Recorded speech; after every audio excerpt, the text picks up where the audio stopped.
Hello, name's Geela, but I also respond to Jella. Welcome back. Gosh, it's already New Year's 2022. Where did the time go? Anyways, I'm praying for a good year for all y'all, and I know that I'll be very busy, but I'm like super excited for all the new experiences that I'll be going through. Anyways, I'm going to try to keep this short, emphasis on try, because I know that I talk too much. Since the Alice series and its characters have like a lot of history and information, I know for a fact it wouldn't fit in a decently length video, so I'm just choosing a nice subsection that I found interesting, something that I briefed about a bit in my October video about character creation and timeline of Lena, and as the title indicates, I'm talking about the colors of Alice. So let's begin. As some of us may know, the character Alice is inspired by a real person that Lewis Carroll, real name Charles Dodgson, knew. Alice Pleasance Liddell. She was 10 when Charles made up the verbal story of Alice's adventures in Wonderland for her on that golden afternoon, July 4th, 1862. However, of course, there are differences. This is an inspiration, not a replica. One, Alice in the books is 7 years old, not 10. Even in the photo where Alice Liddell is 7, she has dark hair. The handmade drawings from Charles, however, shows lighter hair for the character Alice, since it differs from the drawn dark hair in the portrait of Alice Liddell in the same handwritten manuscript. The character Alice also has longer, more curvy hair compared to Liddell. Charles then worked with John Tenniel to make official artwork for the story that he was now planning to publish. Even in the official black and white 1865 drawings, you can tell that the character Alice has light hair. This carried over to Tenniel's official drawings for the sequel, Through the Looking Glass and What Alice Found There, in 1871. Except now Alice has a headband, bow on the back of her apron, or whatever that thing is called, and striped stockings. Still, the question remained, what was the color of Alice's dress? The text didn't mention anything, and the drawings only indicated a light value color. However, by the 1880s, the Alice series had become very popular, with the designs of the Alice dress being very fashionable for young girls to wear. And by 1886, the story got a popular stage adaptation by Henry Clark, who made Alice's dress costume white, which Charles approved of. That didn't last for long, however, because Charles asked Tenniel to redraw and to color his illustrations for Charles's upcoming book, The Nursery Alice, which was basically a shortened and simplified version of Alice's Adventures in Wonderland for an even younger audience, even having interactive questions for said kiddos. Here we get the colored version of Alice's character in 1889/90, that's Tenniel official. Blonde and a yellow dress with blue accents. Also here, Tenniel redrew Alice to have a bow/bow hairband and kept the stocking stripeless. Personally, I had a hard time getting like a base blue color for the Speed Paint's second Alice, since, photos are altered a bit by technology and affected by time.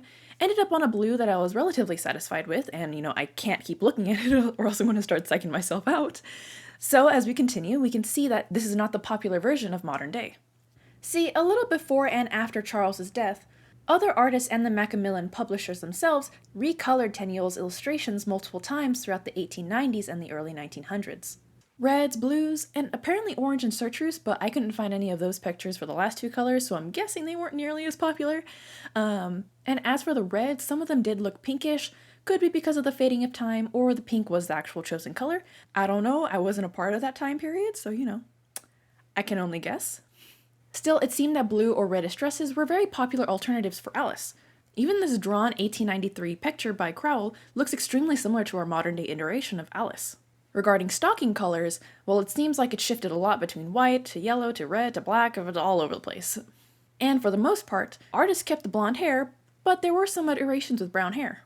The reason why I chose this 1907 Macmillan version of a red dress, yellow stocking, blue accented Alice to be the third Alice in this speed paint is because 1, it fits the time period, and 2, it encapsulates this weird transition period where Alice is going through all these multiple colors and it's really chaotic and no one really has a set vision of what color Alice is. Besides, even though the blue dress was also popular back then, I didn't want to make it be the third Alice color because I felt like it was going to be repetitive, so I just went with the next popular color, which was red. Still, as I mentioned before, the blue dress was very popular even during the early 1900s, and it became more and more popular throughout the 1910s to 40s, so it makes sense that Disney chose the blue dress for their 1951 animated film Alice in Wonderland. Disney, however, simplified the dress to where there was no ruffles or any extra accent color, like red, as seen in 1940s colored iterations. Now with this powerhouse and plenty of children and generations seeing this animated movie, it makes sense that this is the version that all of us sort of think of when we think of Alice the character in Wonderland. However, there are people who think of the book version first or various colored book versions when they think of Alice, because, maybe that's what they grew up with. However, we can agree, this Disney movie really inspired modern-day iterations and designs of Alice the character or the dress itself.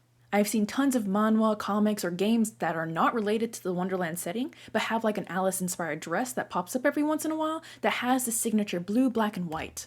And mediums like anime, books, games, or movies that have a strong Wonderland-like setting also share this signature dress style, like American McGee's Alice series. Side note, apparently there's going to be like a third game eventually, and I am so ready for it.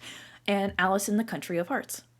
Though there is a mix of plain white stockings or striped, similarly the hair, while blonde is still the go-to, browns and blacks aren't strayed away from.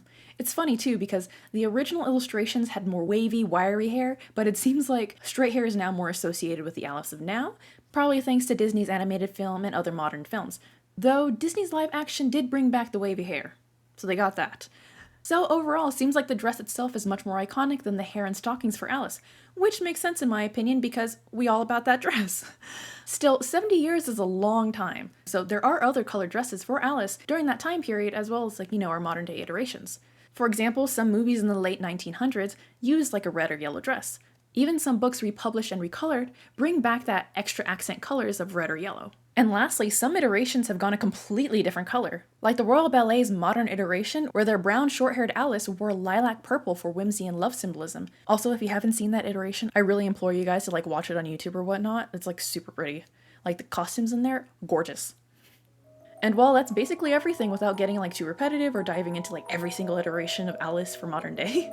So I hope you guys found it interesting and enjoyable, this journey of colors. Comment down below which Alice iteration or color you like the most and subscribe, as I would very much appreciate it. As for future posts, I'm determined to post the Dream SMP D&D character sheet video soon, so determined, and I'm hoping to post a short animatic video in January. Again, subscribe so you can be quick to see those. Anyways, stay safe, annyeong, adios, bye!